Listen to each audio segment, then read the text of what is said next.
ಅಮ್ಮ ಈ ಕರ್ಟನ್ಸ್ ಯಾವ್ದಮ್ಮ ಹೊಸ್ದಾಗ ತಗೊಂಡ್ ಹಾಕಿದ್ಯಾ? ಅದು ನಿಮ್ ಅದಕ್ಕೆ ತಗೊಂಡ್ ಬಂದ್ ಹಾಕಿರೋದಮ್ಮ. ನಿಂಗೆ ಗೊತ್ತು ತಾನೇ ನಂಗೆ ಈ ಕಲರ್ ಇಷ್ಟ ಆಗಲ್ಲ ಅಂತ, ಮತ್ತೇನಕ್ಕೆ ಹಾಕಕ್ ಬಿಟ್ಟಿದ್ಯಾ ನೀನು? ಗೊತ್ತು ಕಣೆ, ಆದ್ರೆ ಅವಳು ಮದ್ವೆ ಆದ್ಮೇಲೆ ಮೊದಲನೇ ಸರಿ ಇಷ್ಟಪಟ್ಟು ತಗೊಂಡ್ ಬಂದದನ್ನ ಹಾಕಿದಾಳೆ. ಬೇಡ ಅಂದ್ರೆ ಚೆನ್ನಾಗಿರುತ್ತಾ? ಇರ್ಲಿ ಬಿಡು, ತಗೋ ಕಾಫಿ ಕುಡಿ ನೀನು. ಕಾಫಿ ಕೂಡ ನೀನೇ ಮಾಡಿದ್ಯಾ? ಯಾಕೆ ಅದಕ್ಕೆ ಕಾಫಿ ಮಾಡೋಕ್ಕೂ ಟೈಮ್ ಇಲ್ವಾ? ಹೇಳ್ತಾ ಇದ್ದೀನಿ ಕೇಳಮ್ಮ, ನಿನ್ಗೆ ಹೊಸದ್ರಲ್ಲಿ ಹಿಂಗೆಲ್ಲ ಬಿಟ್ಕೊಳಕ್ ಹೋಗ್ಬೇಡ. ಅತ್ತೆ ಅತ್ತೆ ತರ ಇರೋದ್ ಕಲಿ. ಸೊಸೆನ ಎಲ್ಲಿಟ್ಟಿರ್ಬೇಕು ಅಲ್ಲಿ ಇಡೋದನ್ನ ಕಲಿ, ಆವಾಗ್ಲೇ ಸರಿ ಹೋಗೋದು. ಇಲ್ಲ ಅಂದ್ರೆ ಮುಂದೆ ನೀನೇ ಅನ್ಭವಿಸ್ಬೇಕಾಗುತ್ತೆ ನೋಡು. ನಿನ್ಗೊಂದು ನೆನ್ಪಿದ್ಯಮ್ಮ, ನನ್ನ ಅಣ್ಣನ ಮದ್ಕೆ ಮನೆಗೆ ಹೋಗಿ ಎಷ್ಟು ವರ್ಷ ಆಗಿದೆ ಅಂತ? ಹೌದಲ್ವಾ ಅಮ್ಮ, ನೀನ್ ಯಾವಾಗ್ಲೂ ಅವ್ರ ಮನೆಗೆ ಹೋಗೇ ಇಲ್ಲ. ಹಾಗೆ ಅವ್ರು ಈ ಮನೆಗೆ ಬಂದು ಎಷ್ಟು ವರ್ಷ ಆಗಿದೆ ಅಂತ ಗೊತ್ತಾ ನಿನ್ಗೆ?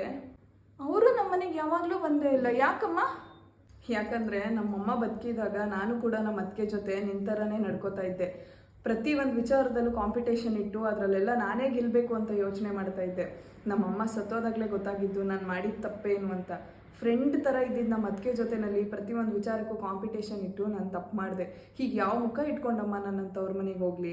ನೀನು ಕೂಡ ನಾನು ಮಾಡಿದ ತಪ್ಪೇ ಮಾಡಿ ನಿನ್ನ ತವ್ರ ಮನೆ ಪ್ರೀತಿಯಿಂದ ದೂರ ಆಗಕ್ಕೆ ಹೋಗ್ಬೇಡ. ಮುಂದೊಂದು ದಿನ ನಾನು ಇಲ್ಲ ಅಂದಾಗ್ಲೂ ನಿನಗೆ ತವ್ರ ಮನೆ ಪ್ರೇಮ ಬೇಕು ಅಂತ ಅಂದರೆ ಅದು ನಿನ್ನ ಅತ್ತಿಗೆಯಿಂದ ಮಾತ್ರ ಸಾಧ್ಯ ಇರುತ್ತೆ. ಅದನ್ನು ಅರ್ಥ ಮಾಡಿಕೊಂಡು ನಿನ್ನ ಅತ್ತಿಗೆ ಜೊತೆನಲ್ಲಿ ನಿನ್ನ ಸ್ನೇಹಿತೆ ಥರ ಇರೋದನ್ನ ಕಲ್ತ್ಕೊಳ್ಳಮ್ಮ.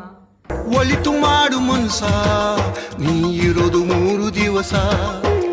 ಒಳಿತು ಮಾಡು ಮನ್ಸ, ನೀ ಇರೋದು 3 ದಿವಸ. ಉಸಿರು ನಿಂತ ಮ್ಯಾಗೆ